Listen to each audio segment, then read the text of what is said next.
আমাদের সমস্যা হলো কেন আমরা এই দেশে জন্ম নিলাম। সামান্য একটা জন্ম নিবন্ধন ঠিক করতে গিয়ে আপনার যে পরিমাণ কষ্ট হবে এই পরিমাণ কষ্ট মনে হয় আপনার জীবনও করেন নাই। দেশ ও প্রবাস সবাই কেমন আছেন? আশা করি সবাই আলহামদুলিল্লাহ ভালো আছেন। আর আপনাদের দোয়া ও ভালোবাসায় আমি অনেক ভালো নাই। দেখতেছেন সকালবেলা বই খাতা কাট্টি কুট্টা যেমনে যা আছে সব লয়ে মনে করেন রওনা দিলাম তজুমুদ্দিনের উদ্দেশ্যে। হ্যাঁ, আমাদের এই বাংলাদেশে যোগ্য ব্যক্তির মূল্য নাই, কিন্তু অযোগ্য ব্যক্তির মূল্য আছে। কেউ আছে বাংলাদেশের পড়ালেখা সব শেষ করে এখন মাটি কাটতেছে, আর কেউ আছে মেট্রিক পাস করে সে সরকারি চাকরি পাইতেছে। এ হলো আমাদের বাংলাদেশের পরিস্থিতি। এগুলার থেকে আমরা কবে যে মুক্তি পাবো একমাত্র আল্লাহই জানে। কি জন্য এই কথাগুলা বলছি জানেন ভাই? আমার সাথে ঘটে যাওয়া কিছু বাস্তব কথা আজকে আপনাদেরকে বলবো। প্রত্যেকটা জায়গায় একটা না একটা সমস্যা থাকে, এবং কি প্রত্যেকটা জায়গায় একটা না একটা সমস্যা হয়। আমাদের ভোটার আইডেন্টিকেট করার সময় যদি আমাদের বাবা মার নাম থাকে একটা, ওখানে আমরা নাম পাই আরেকটা। আবার আপনি যদি ওই আইডেন্টি কার্ড সংশোধন করতে যান, ওখানে যদি নাম সংশোধন করতে যান, ওখানে মনে করেন এত পরিমাণ তারা টাকা ছায়া বইব ভাই, মানে আপনি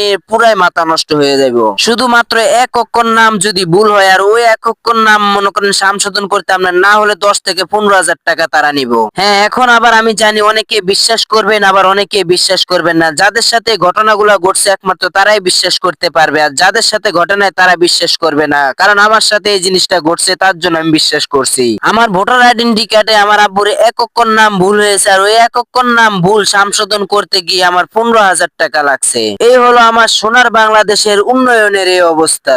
আপনি যদি সামান্য আপনার জন্ম নিবন্ধনটা একটু ঠিক করতে যান ভাই, বিশ্বাস করবেন না যে পরিমাণ আপনি মানে হয়রান হবেন, মানে বলার মতো না। আপনার মনে করেন ফরনের ফ্যান তো থাকবে না, এবং কি আপনার মানে পায়ের জুতাটাও থাকবে না। এখন আবার হঠাৎ করে আমার পায়ের জুতার কথা মনে পড়ছে, দেখি না আছে, কিন্তু কোন রকম লড়ে সরে মনে হয় না বেশিক্ষণ থাকবে, পড়ে যাইতে পারে যে কোনো মুহূর্তে। কারণ আজ কয়টা দিন ধরে আমি যে পরিমাণ দৌড়াদৌড়ি করতে আছি ভাই, এই সামান্য কাগজ কলমে গুলা লয়া, মানে যে পরিমাণ দৌড়াদৌড়ি করতে আছি তা বলার মতো না। খাইতে জ্বালা, বইতে জ্বালা, হইতে জ্বালা, গোসল দিতে জ্বালা, তা দামে জ্বালা ভাই, এর ভিতরে আবার ফেসবুকও জ্বালা। কারণ আপনারা তো জানেন ফেসবুকে ঠিক মতো ভিডিও না দিতে পারলে, এবং ঠিক মতো ভিডিও না দিলে ফেসবুকে কিন্তু ক্লান্তি মেরে নেটওয়ার্কের বাইরে ফেলাই দেয়। হ্যাঁ, সেম আমার সাথেও কিন্তু আজ কয়টা দিন ধরে এই ঘটনা ঘটছে। ফেসবুকে কিন্তু আমাকে লাত্তি মেরে নেটওয়ার্কের বাইরে ফেলাই দিছে, তারপরে ফেসবুকের হাতে পায়ে ধরে কিন্তু আবারও অনলাইনে চলে আসলাম। আজ 4-5 দিন ধরে ঠিক মতো কোনো ভিডিও দিতে পারতেছি না, ঠিক মতো কোনো কিছুই দিতে পারতেছি না, সবকিছু লাল হয়ে গেছে। যদি আপনারা একটু ভালোবাসা দেন তাহলে আবার সবকিছু আগের মতো আগের রূপে ফিরে আসবে ইনশাআল্লাহ।